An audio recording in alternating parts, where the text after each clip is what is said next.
This here is a Cora Cam landmine attachment. It kind of looks like a hack squat, if you're familiar with that from the gym. There's other people who make it. The most famous one is probably the Titan Linebacker attachment. But the problem they all have is that you can't put the weights on or off, or the thing spins and it needs a stand. And I think I've solved that. So first of all, instead of using just the one landmine attachment, I use 3. So it's supported by 3 posts. And the way to do that is I got a 5-foot axle bar going into the traditional landmine attachment. And then I have a pivot on each side, which additionally allows these 2 7-foot bars. So they're 7-foot bars, so they're longer. They actually go past the hack squat pad. So that's pretty cool. And then the weights, instead of sticking the weights on the end, which causes it to spin, watch any reviews of this Linebacker attachment online, and you'll see the big complaint is that the weights spin. So I have the weights centered on a camber, which also, by the way, feels better. Like you can feel the weight, but it's just more comfortable for some reason. So in a minute, I'm gonna take this weight off and you're gonna see it doesn't spin because the camber is attached to the landmine bar, which is attached to the Linebacker attachment with the pivot. There's another set of pivots back there. Just to, I'll go through it all at the end, but first let me show you how it doesn't spin. All right, so with this attachment, when you put the weights out here, what it's famous for is you have to have 2 people because you put the weights on one side and the other side spins. As you see, I have a 25 on that side and it's not spinning. By the way, it's so I can put the weights on and off without it spinning.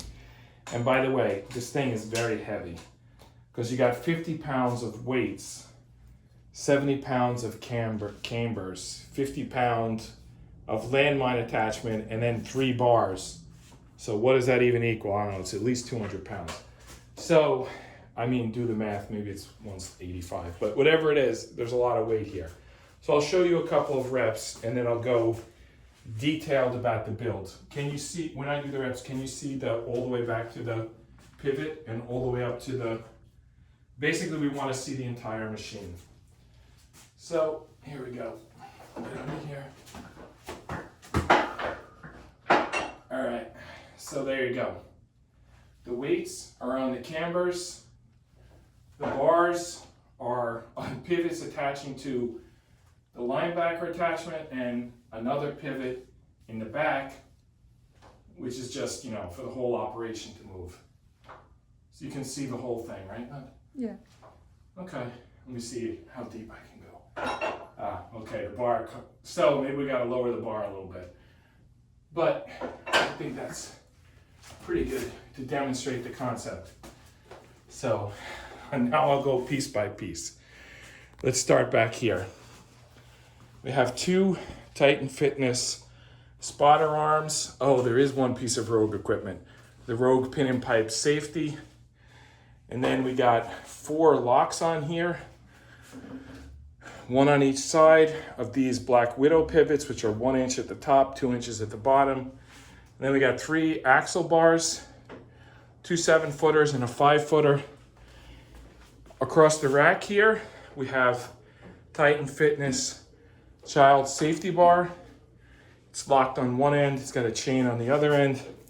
And I got this Fringe Sport clip just so the chain doesn't fall. Up here, we got the Cora Cam hack squat attachment. I don't know what it's technically called. Titan Fitness cambers, holding Bells of Steel 25, Zion clips. We got Titan pivots, Valor Fitness clips, and that's it.